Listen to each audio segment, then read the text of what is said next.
Halo guys, welcome back again to my channel. Bersama saya Hansen di sini, dan seperti biasanya setiap harinya saya akan buatkan video seputar cryptocurrency. So bagi kalian yang tertarik seputar cryptocurrency, boleh aja langsung bantu saya like dan juga subscribe. Jangan lupa juga untuk hidupkan lonceng notifikasinya supaya kalian gak ketinggalan update terbaru seputar cryptocurrency. Oke, pada hari ini guys, kembali kita akan bahas seputaran Bitcoin, dan seperti biasa kita bakalan mulai dari CoinMarketCap terlebih dahulu. Per hari ini secara global market cap crypto berada di angka 874 miliar dolar atau turun sekitar 2,10%. Nah, Bitcoin sendiri di angka 19.600-an, Ethereum 1055, BNB 220, XRP 0,32, Cardano 0,45, Solana 33 dolar, dan Dogecoin ada di urutan ke-10 dengan harga 0,064 dolar. So, per hari ini kita melihat market rata-rata dalam keadaan merah, penurunannya ranging antara 1, sekian persen hingga ada yang 5%. Top performernya hari ini adalah Solana dengan kenaikan 1,56% ke 33,33 dolar. So, itu adalah outlook sementara dari beberapa top coin yang ada. Sekarang kita masuk dulu ke beberapa berita dan data terbaru hari ini. Nah, yang pertama disampaikan di sini, worst quarter in 11 years as Bitcoin price and activity plunges. Jadi, hari ini kita menciptakan beberapa sejarah buruk ya guys. Yang pertama, kita mendapati kuartal terburuk selama 11 tahun terakhir. Di mana kalau misalnya kalian perhatikan secara statistik, satu kuartal terakhir ini kita sudah mendapatkan drop kurang lebih 56,2%. Dari yang awalnya 45.000 menuju ke 19.884. Sebenarnya hal yang serupa juga pernah terjadi, tapi udah lama guys. 11 tahun lalu di tahun 2011. Di mana kita mendapatkan drop dari 15 dolar ke 5 dolar dalam kurun waktu hanya satu kuartal saja. Dan itu merupakan penurunan sebesar 67%. Jadi ini yang paling parah di tahun 2011. Sisanya di 2014 dan 2018 kita juga mendapati ada kuartal yang cukup buruk, di antaranya penurunannya 39,7% dan 49,7%. Jadi untuk kuartal kali ini merupakan yang kedua terburuk sepanjang sejarah Bitcoin. Belum lagi kalau kalian perhatikan artikel berikutnya, disampaikan Bitcoin nears worst monthly closes since 2011 with Bitcoin price at 19K.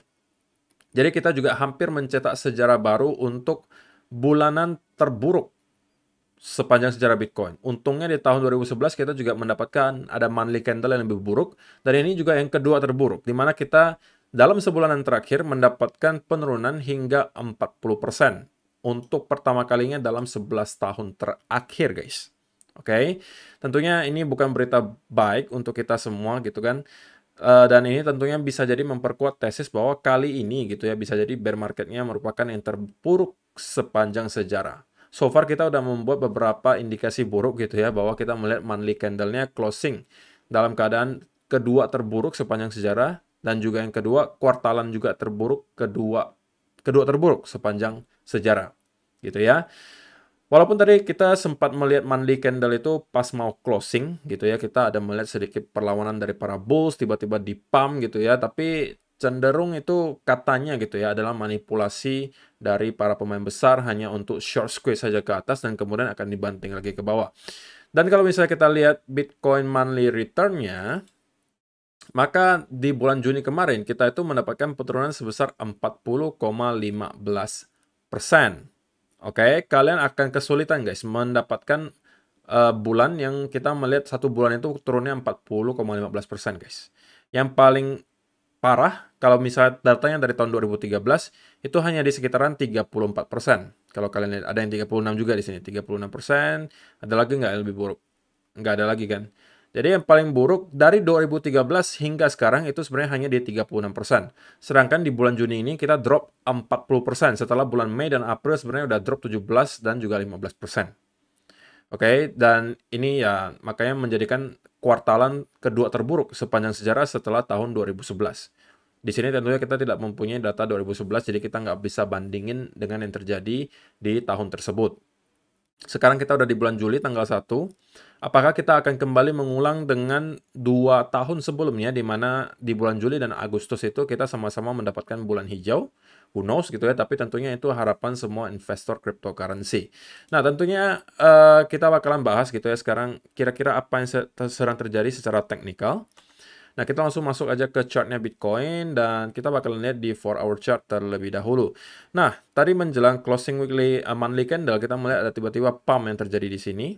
Oke, dan kalau misalnya dilihat guys, sebenarnya pumpnya itu ya agak mencurigakan gitu ya, tiba-tiba pumpnya keras seperti ini. Oke, dan kemudian sekarang dibanting lagi. Saya sebenarnya tadi expect bahwa kita bisa mendapatkan semacam support di area trend di sini, oke? Tapi pada kenyataannya kita kembali breakdown ke bawah area tersebut atau area trend lainnya. Jadi kita bisa kategorikan ini sebagai sebuah fake breakout. Tentunya ini harus diwaspadai gitu guys, bahwa ini bisa jadi hanya sebuah fake pump dan bisa jadi kita akan kembali dibanting ke bawah. Nah, kalau misalnya kita broke down ke bawah lagi, ya tentunya tidak lagi ada halangan bagi kita untuk at least ngeretest area lower low di sini. Oke, seperti yang sudah kita sampaikan beberapa video yang lalu. Tapi kalau misalnya kita pengen move higher, gitu ya, kita pengen move higher, saya pengen melihat Bitcoin untuk at least membuktikan ke saya gitu, kalau kita mampu mendapatkan semacam momentum, kemudian membuat bullish continuation pattern, dan dari sini saya baru mungkin akan mencari setup lagi untuk buy, gitu ya. Tapi sebelum hal tersebut terjadi, saya agak skeptis ya dengan pump yang terjadi di sini, dan saya perlu melihat konfirmasi lanjutan bahwa ini benar-benar adalah pure pembelian, bukan hanya manipulasi dari para paus yang cuma pengen short squeeze orang-orang yang short di sekitaran sini, kemudian tiba-tiba dibanting lagi ke bawah. Oke, nah kalau misalnya kita bicara soal bearish-nya terlebih dahulu guys, target berikutnya di sekitaran mana kira-kira kalau misalnya kita ternyata bakalan drop lagi gitu kan? Nah, tentunya kita bakalan ketemu di sini dulu. Oke, kita harus lihat apakah kita melihat ada semacam pelemahan momentum bearish ketika kita nyampe ke area sini. Kalau itu yang terjadi, maka kita bisa jadi hanya menjemput orang-orang yang menaruh stop loss di sekitaran sini, kemudian kita akan kemudian naik lagi ke atas. Oke, itu bisa di skenario pertama. Tapi kalau misalnya kita mendapatkan sell off-nya itu disertai dengan volume yang sangat kencang seperti yang terjadi di sini. Oke, di sini. Maka itu bisa jadi berarti kita akan move lower dan next targetnya itu menurut saya adalah di sekitaran area 12.000. Nah, kenapa di area 12.000? Ini sebenarnya udah sering banget dibahas ya, bahwa 12.000 itu adalah area, kalau misalnya kita tarik ya, dari all time high hingga sekarang. Ops, kita coba ukur. All time high dari 69.000, kalau misalnya kita nyampe ke 12.000, itu menandai bahwa Bitcoin sudah drop kurang lebih 80-an%. Nah, untuk mencapai 85%, kita perlu drop hingga kurang lebih $10.000, guys. Jadi itulah kenapa banyak orang beranggapan 10.000 sampai 12.000 itu area yang cukup signifikan dan bisa jadi merupakan bottom bear market kali ini. Cuman yang membuat saya agak sedikit aneh gitu ya, bahwa kita tidak mendapatkan ada semacam relief rally gitu. Jadi saya pribadi gitu ya, masih expect bahwa kita akan mendapatkan relief rally walaupun mungkin tertunda ya guys.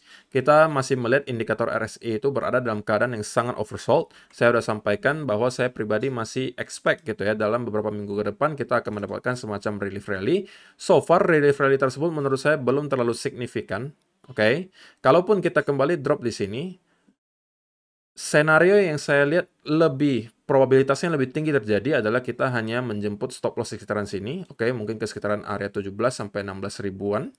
Baru dari sini kita akan start lagi untuk naik ke atas. Dan bisa jadi kali ini kita akan nyampe ke sekitaran area 25, 26, atau bahkan 28 ribu. Oke, itu adalah ekspektasi saya untuk senario yang paling probable atau probabilitasnya paling tinggi untuk terjadi. Tapi itu bagi saya guys.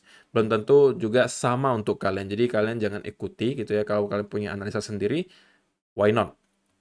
Oke. Jadi kalau misalnya kita lihat di 4 hour chart, ya ini sebenarnya trend lainnya masih bisa kita hitung sebagai cukup valid gitu ya. Karena kita tidak sempat breakout, kita hanya fake out saja ke atas dan kemudian kita kembali ke reject. Dan ini bisa jadi pertanda bahwa kita melihat lagi para sell sudah kembali masuk. Sebelum kita kembali mampu reclaim di atas area trend di sini, saya akan cenderung lebih ke arah bearish terlebih dahulu. Oke, jadi patokannya simple banget ya guys, trend di sini. Kalau misalnya kita mampu break di atas area tersebut, dan saya pengen ada konsolidasi di atas area itu. Nah, itulah kenapa kita perlu konfirmasi lanjutan guys sebelum kita benar-benar masuk ke market. Karena kalau misalnya kalian langsung masuk ketika breakout, nah, yang bisa terjadi ke kalian adalah kalian terjebak gitu ya ketika kita breakout di sini kemudian dibanting lagi ke bawah. Nah, yang perlu kita tunggu sebenarnya adalah bullish continuation pattern. Kalau ini kita dikasih, maka secara risk and reward ini akan jauh lebih baik. Karena kenapa? Kalian bisa protect diri kalian di sekitaran sini dan kalian masuknya di sekitaran sini. Oke, secara risk and reward ini bakalan oke. Tapi kalau kalian langsung masuk ketika breakout di sini, maka mau tidak mau kalian harus menaruh stop loss-nya di sini. Oke, dan secara risk and reward ini akan sangat sulit gitu guys. Oke, untuk mencapai risk and reward yang baik.